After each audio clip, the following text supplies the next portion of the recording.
ladies and gentlemen, this is Chef Guru from guruscooking.com with fish curry in coconut milk. Here we have with us 1 kg of fish, and the fish that we are using here is rohu. Now, to get rid of the pungent smell of the fish, we'll follow a procedure. We'll take 1 teaspoon of salt and squeeze in 1 lemon juice.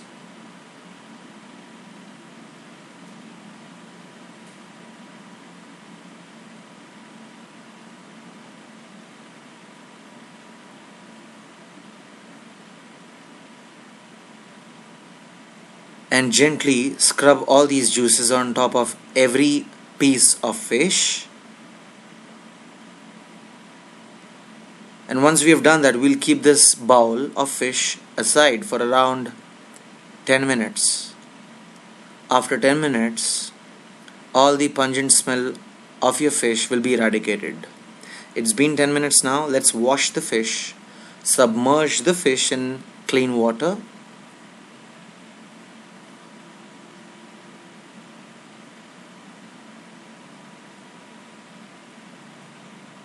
And gently using your hands, wash the fish. You have to be careful here because the rohu fish contains thorns.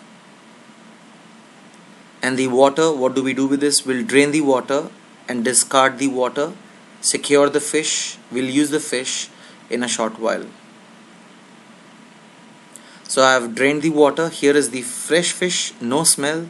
And we'll now marinate this. For the marinade, we have 1.5 teaspoon of ginger garlic paste that we'll be adding.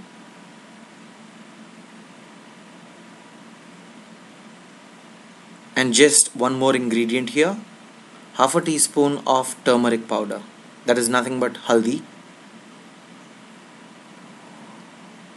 Now make sure your hands are clean and sanitized, and scrub all this mixture gently on each and every piece of the fish. That is very, very important.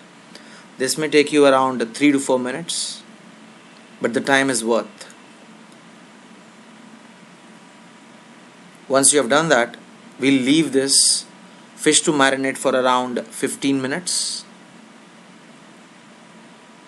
And until then, we can prepare our curry. So I've taken a pan with 3 tablespoons of sesame oil, and to that we'll be adding 1 tablespoon of chopped garlic.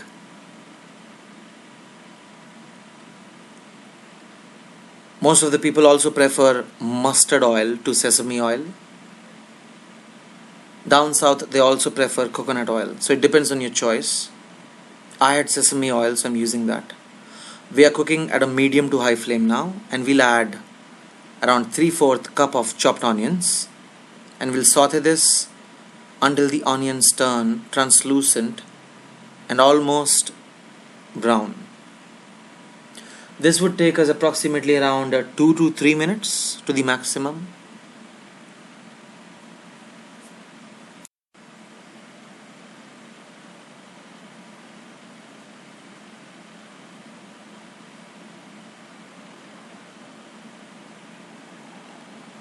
We'll add in 1 teaspoon of salt, 1 teaspoon of coriander powder. Make sure you have reduced the flame now because the spices will burn if you're cooking at a high flame. 3/4 teaspoon of roasted jeera or cumin powder, 1.5 teaspoon of red chili powder,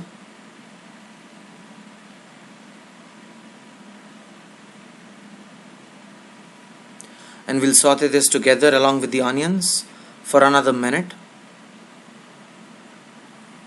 Please make sure you are cooking at a low flame, otherwise your spices tend to get burnt.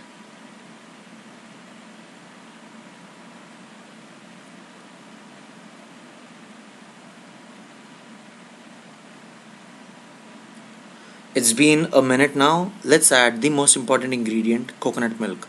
I have with me here 1 can of diluted coconut milk. By diluted, I mean that it is not thick in consistency. As you will see when I drop it, it's almost just like milk. The brand I'm using here is Real Thai. It comes from Thailand, and the best coconuts in the world come from Thailand and Hawaii. Now throughout this recipe, from now till the end, we'll be cooking at a low flame only, because we have added coconut milk, and there is no reason to cook this at a high flame. You'll be burning the coconut milk. So just make sure you stir the coconut milk along with all the ingredients that you have added to the pan earlier. And in order to cook this properly, we would appreciate covering this with a lid and simmering this for around at least 10 minutes. And how do you know that it is cooked? It's pretty simple. Forgot something. Let's add half a teaspoon of salt. So the total amount of salt that we have added is approximately around 1.5 teaspoon now. We'll cover this with a lid and simmer at a low flame for 10 minutes now. And like I was saying, how will you come to know that it is cooked? Because the aroma will fill up your room with the coconut curry smell. And the second thing is, you can see the oil has come to the top and it is oozing up. The oil is all over the surface. So now you know that the coconut has well cooked with your curry. And it is almost time now for us, after 10 minutes, to add our fish to this curry. Can you see this consistency? It is still very thin and skinny. Let's add the fish one by one. It's been almost, I believe, 15 minutes since the fish was marinated.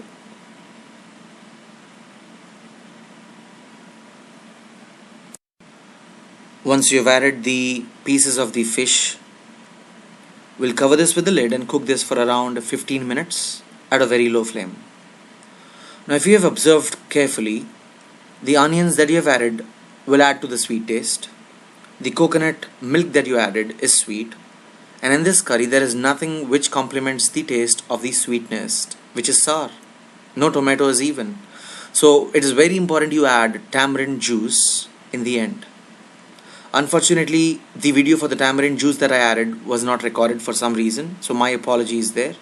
So when I tell you to add the tamarind juice, please do add it then. Right now we'll cover this with a lid and cook this for around 15 minutes. Increase the flame when your coconut milk just starts boiling. Quickly reduce the flame, and since then cook it for another 15 minutes. Now ladies and gentlemen, this is the time when you'll be adding 100 milliliters of tamarind juice. Cover this with a lid once again and simmer again for 5 minutes. Tamarind juice should always be added at the end, because if you add it initially, it will not allow your fish to cook. Ladies and gentlemen, fish curry in coconut milk. Here at your table, serve it with plain rice. Enjoy with your friends.